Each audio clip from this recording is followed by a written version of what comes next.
Christian network நேயர்கள் அனைவரையும் ஆண்டவராக இயேசு கிறிஸ்துவின் நாமத்தில் வாழ்த்துகிறோம். ஒரு சில செய்திகளை பார்க்கும்போது இந்த உலகத்தில் இந்த காலகட்டத்திலும் இந்த அளவிற்கு கொடூரமான மனிதர்கள் இருக்கிறார்களா என்று சொல்லும் அளவிற்கு ஒரு சில செய்திகளை படிக்க முடிந்தது. ஒரு 15 வயதான ஒரு சிறு பெண் மிகப்பெரிய கொடுமைகளுக்கு உள்ளாகப்பட்டு அவர் கொலை செய்யப்பட்டுள்ளார். அதாவது தன்னுடைய சொந்த குடும்பத்தினரால் கொலை செய்யப்பட்டுள்ளார். அது மட்டுமல்லாமல் ஒரு சில செய்திகளில் அவரை கொன்ற பிற்பாடு அவரின் குடும்பத்தார் மிகப்பெரிய அளவில் கொண்டாடினார்கள் என்ற செய்திகளையும் பார்க்க முடிகிறது. எந்த ஒரு பெண் பிள்ளைகளுக்கும் நடக்கக்கூடாத ஒரு காரியம் இந்த 15 வயதான பெண் பிள்ளைக்கு நடந்துள்ளது.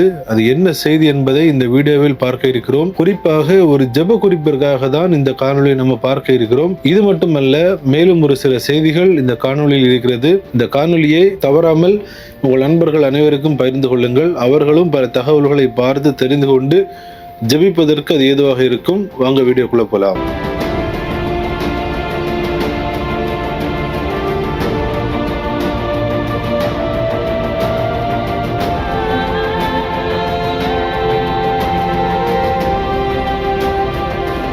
நான் ஆரம்பத்திலே சொன்னது மாதிரி மிகப்பெரிய ஒரு கொடுமையான சம்பவம். என்ன சம்பவம் அப்படி என்றால், ஈராக்கை சார்ந்த ஒரு 15 வயதான ஒரு பெண் பிள்ளை, இவளை குறித்ததான புகைப்படங்கள் 2 புகைப்படங்கள் வெளியாகி உள்ளது. இந்த 2 புகைப்படங்களும் தான் ஒரு சில செய்திகளில் ஒரு புகைப்படமும் ஒரு சில செய்திகளில் வேறொரு புகைப்படமும் காண முடிகிறது. சிலர் என்ன சொல்றாங்கன்னா, ஒரு புகைப்படம் அவர் சிறு பெண்ணாக இருக்கும்போது எடுக்கப்பட்டது, இன்னொன்று தற்போதைய புகைப்படம் என்றும் சொல்லப்படுகிறது.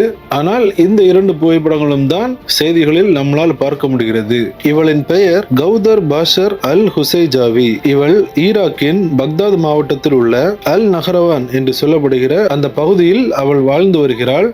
இவள் ஒரு பழங்குடியினத்தை சார்ந்த ஒரு பெண்மணி என்றும் கூறப்படுகிறது. இந்த பெண் பிள்ளை தன்னுடைய 13 வயதில் இருக்கும்போது இவளின் குடும்பத்தார் பள்ளிக்கு செல்லக்கூடாது, அதாவது ஸ்கூலுக்கு செல்லக்கூடாது என்று அவளின் கல்வியை நிறுத்தி உள்ளார்கள். அது மட்டுமல்லாமல் 13 வயது அந்த சிறு பெண் பிள்ளையை ஒரு குடிகாரனுக்கு கட்டாயமாக திருமணம் செய்து வைத்துள்ளார்கள். ஒரு மிகப்பெரிய ஆல்கஹாலிக் பர்சன் என்று அந்த செய்திகளில் பார்க்க முடிகிறது. மிகப்பெரிய ஒரு குடிகாரர். இந்த குடிகாரருக்கு இவரின் குடும்பத்தார் இந்த சிறு பிள்ளையை கட்டாயப்படுத்தி திருமணம் செய்துள்ளார்கள். இதன் காரணமாக 13 வயது முதலே அந்த பெண் பிள்ளை தினம் தினம் மிகப்பெரிய கொடுமைக்குள்ளாக அவள் கடந்து சென்றுள்ளார்.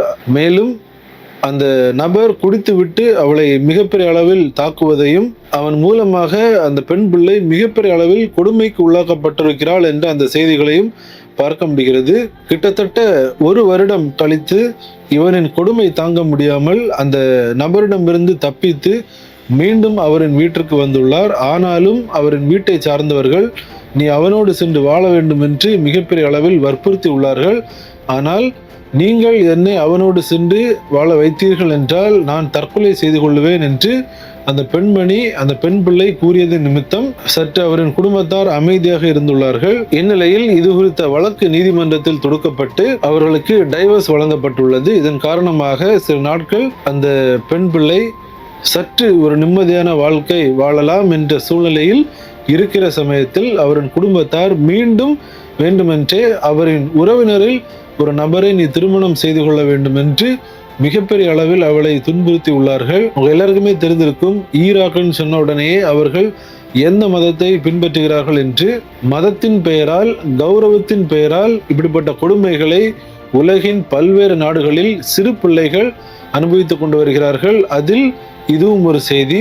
ஏற்கனவே ஒரு குடிகாரனோடு மிகப்பெரிய அளவில் துன்புறுத்தப்பட்டு கொடுமைகளை அனுபவித்த அந்த பெண் பிள்ளை மீண்டும் இன்னொரு நபர், தன்னுடைய உறவினர் ஒரு நபர், அவரும் ஒரு மோசமான நபர் என்று கூறப்படுகிறது.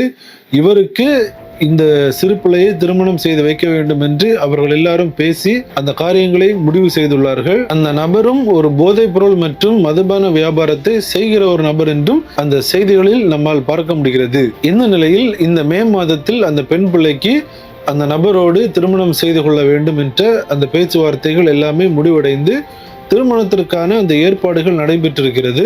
இதன் காரணமாக அந்த 15 வயதான பெண் பிள்ளை மிகப்பெரிய அளவில் மன உளைச்சலில் காணப்பட்டுள்ளாள். ஏனென்றால் ஏற்கனவே ஒரு மிக மோசமான ஒரு நபரோடு 13 வயது முதல் அவள் அனுபவித்த அந்த கொடுமைகள் இவை எல்லாமே அந்த பெண் பிள்ளையை மனதளவில் மிகப்பெரிய அளவில் பாதித்துள்ளது. இதன் காரணமாக மிகப்பெரிய அளவில் மன உளைச்சலில் இருந்த அந்த பெண் பிள்ளை தன்னுடைய வீட்டை விட்டு அவள் வெளியேறியுள்ளாள். இதனை பார்த்த இவளின் அண்டை வீட்டுக்காரரான நபர் ஒருவர் இந்த பெண் பிள்ளையை கடத்தி சென்றுள்ளார். கடத்தி சென்று 3 நாட்களாக அவளை ஒரு பகுதியில் அடைத்து வைத்து மிகப்பெரிய அளவில் அந்த நபரும் அந்த பெண் பிள்ளையை கொடுமைப்படுத்தியுள்ளார். இந்த நிலையில் இந்த பெண் பிள்ளையை காணவில்லை என்று இவளின் குடும்பத்தார் மற்றும் இவரின் வருங்கால கணவராக நியமிக்கப்பட்ட அந்த மிக மோசமான அந்த நபர் இவர்கள் எல்லாரும் சேர்ந்து பல இடங்களில் தேடி இறுதியாக அந்த பெண் பிள்ளையை கண்டுபிடிக்கிறார்கள். இவர்கள் இந்த பெண் பிள்ளை இந்த அண்டை வீட்டுக்காரரோடு தவறான ரீதியில் சென்று விட்டாள் என்று அவள் மீது வேண்டுமென்றே பல பழிகளை சுமத்தி குற்றச்சாட்டுகளை முன்வைக்கிறார்கள். அது மட்டுமல்லாமல் இனிமேல் அந்த பெண் பிள்ளை வாழக்கூடாது என்ற அந்த முடிவை அந்த குடும்பத்தார் எடுத்துள்ளார்கள். எடுத்து அவர்கள் என்ன செய்துள்ளார்கள் என்றால் இவளை கொலை செய்ய வேண்டும் என்ற ஒரு தீர்மானத்தில் அவர்கள் இருந்துள்ளார்கள். அந்த நிலையில் கிட்டத்தட்ட சில செய்திகளில் 5 குண்டுகளால் அந்த பெண் பிள்ளையை சுட்டுக் கொண்டுள்ளார்கள் என்ற செய்திகளை பார்க்க முடிகிறது. சில செய்திகளில் 10 குண்டுகளால் அவளை சுட்டுக் கொண்டுள்ளார்கள் என்ற அந்த செய்திகளையும் பார்க்க முடிகிறது. எது எப்படியோ அந்த சிறு பெண் பிள்ளையை 15 வயதில் அவரின் குடும்பத்தாரே கொடூரமான முறையில் கொலை செய்துள்ளார்கள். குறிப்பாக அந்த பெண் பிள்ளையின் தந்தையும் இணைந்து இந்த கொலையை செய்துள்ளார். கொலை செய்தும் வெறி அடங்காத அந்த குடும்பத்தினர் அந்த சிறு பிள்ளையின் தலையில் ஒரு மிகப்பெரிய கூர்மையான ஆயுதத்தை எடுத்து தாக்கி அவளின் தலையை 2ஆக உடைத்ததாக சில செய்திகளை பார்க்க முடிந்தது. மிகவும் மன வருத்தமாக இருந்தது. எந்த ஒரு பெண் பிள்ளைக்கும் இப்படிப்பட்ட ஒரு சூழ்நிலை வந்துவிடக்கூடாது. படிக்கும் போதே அந்த அளவிற்கு மன வேதனையாக இருந்தது. இந்த காலகட்டத்திலும் இப்படிப்பட்ட கொடூரமான நபர்கள் தங்களின் மதத்தின் பெயரால் தங்களின் கௌரவத்தின் பெயரால் சிறு பிள்ளைகளை இந்த அளவிற்கு கொடுமையாக நடத்துகிறார்கள். பெற்ற தந்தை குடும்பத்தாரே இந்த செயலை செய்துள்ளார்கள். அது மட்டுமல்லாமல் இவள் இறந்து விட்டாள் என்று அவர்கள் தெருக்களில் இறங்கி நின்று இவள் இறந்ததை கொண்டாடி உள்ளார்கள். கௌரவ கொலை இவளை செய்து விட்டோம், ஆகவே கொண்டாடுவோம் என்று கொண்டாடி உள்ளார்கள் என்ற அந்த செய்திகளையும் வாசிக்க முடிந்தது. என்ன சொல்வதென்றே தெரியவில்லை. இவர்கள் எல்லாம் மனிதர்களா மிருகங்களா என்ன ஜென்மங்கள் என்றே தெரியவில்லை. அந்த பெண் பிள்ளையை நினைத்தால் மிகவும் பரிதாபமாக உள்ளது. அவள் மரணமடைந்து விட்டாள். ஆனால் அந்த குடும்பத்தினர் தற்போது சந்தோஷமாக இருக்கிறார்கள். சில செய்திகளில் என்ன கூறியிருக்கிறார்கள் என்றால் அங்குள்ள சட்டங்கள் அதனை எந்த மக்களும் மதிப்பதில்லை. அவர்கள் அந்த மத ரீதியான சட்டங்களை தான் அவர்கள் பின்பற்றுகிறார்கள் என்ற செய்திகளையும் பார்க்க முடிகிறது. இது மட்டுமல்ல, இதே போன்றுதான் பாகிஸ்தானிலேயும் பல பெண் பிள்ளைகள், குறிப்பாக கிறிஸ்தவ பெண் பிள்ளைகளையும் அங்குள்ள சில மதவாதிகள் வேண்டுமென்றே கடத்தி சென்று கட்டாய திருமணம் செய்து பெற்றோருக்கும் தெரியாமல் ஒளித்து சில இடங்களில் வைத்து அவர்களை துன்புறுத்துவதும், பின்னர் அந்த பிள்ளைகள் கண்டுபிடிக்கப்பட்டு தங்களின் பெற்றோரிடம் திரும்பி ஒப்படைக்கப்படும் அந்த செய்திகளையும் ஒரு சில தினங்களாக பார்க்க முடிந்தது. இதே போன்று நீங்கள் ஆப்கானிஸ்தானில் எடுத்து பார்த்தீர்கள் என்றால் அங்கு பெண்கள் மிகப்பெரிய கொடுமைகளை அனுபவித்துக் கொண்டிருக்கிறார்கள். இந்த தாலிபான் அரசாங்கத்தின் மூலம் மத ரீதியான சட்டங்களின் மூலம் வாயினால் சொல்ல முடியாத அளவிற்கு அங்குள்ள பெண்கள் பாதிக்கப்பட்டுள்ளார்கள். நம்ம நிறைய செய்திகள் ஆப்கானிஸ்தானை குறித்து பார்த்திருப்போம். அங்கு மருத்துவமனைகளில், கல்வி நிலையங்களில் பெண்கள் வேலை செய்யக்கூடாது, பெண்கள் கல்வி கற்கக்கூடாது என்ற சட்டங்களை கொண்டு வந்ததன் காரணமாக மருத்துவ சேவைகள், கல்வி சேவைகள் இல்லாமல் கூட அங்குள்ள மக்கள் மிகப்பெரிய அளவில் பாதிக்கப்பட்டுள்ள அந்த செய்திகளையும் நம்மால் பார்க்க முடிந்தது.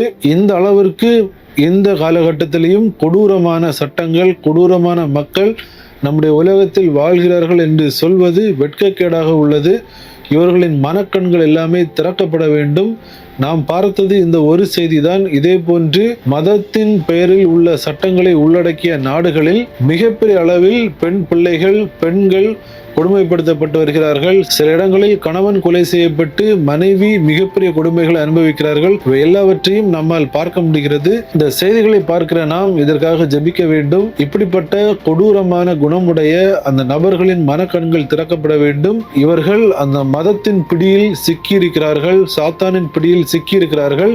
இவர்கள் மனம் திரும்ப வேண்டும். அந்த பெண் பிள்ளைகள் பாதுகாக்கப்பட வேண்டும். இதற்காக நாம் ஜெபித்துக் கொள்வோம். இந்த தகவலை கண்டிப்பாக உங்கள் நண்பர்களுக்கும் பகிர்ந்து கொள்ளுங்கள். இப்படிப்பட்ட சம்பவங்கள் நடைபெறாமல் இருக்கும்படியாகவும், இப்படிப்பட்ட நபர்கள் மனம் திரும்பும்படியாகவும் இயேசு கிறிஸ்துவே ஒளி என்பதை அவர்கள் கண்டுகொள்ளும்படியாகவும் ஜெபிப்பதற்கு நாம் கடமைப்பட்டுள்ளோம். இணைந்து ஜெபிப்போம். மீண்டும் இன்னொரு வீடியோவில் உங்களை சந்திக்கிறேன். தேவன் தாமே நம் அனைவரையும் ஆசீர்வதிப்பாராக. ஆமென்.